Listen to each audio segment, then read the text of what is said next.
मंडळी तुमका मी दाखवतोय कळिंगण तुम्ही रोजच खाताय पण हय संदीप दादाच्या हय माडांच्या अळ्यातच कळिंगणाची झाडं घातलेली होती त्याका कळिंगण लागला एक सुंदर मस्त कळिंगण लागला जसं दुकानात असता तसा कळिंगण लागला 3 लागली आहेत तर तुमका एक दाखवतोय कशा प्रकारे तर आता काढून हय कळिंगण आणि बऱ्यापैकी झालेला पिवळा झालेला असा अनया पण असा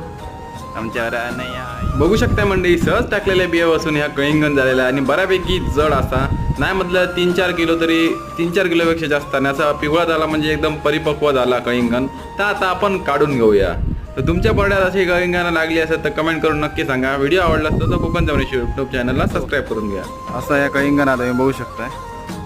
पूर्ण गोल फिरवून आणि हे अनयाच्या बागेमध्ये लागलेलं आहे कळिंगण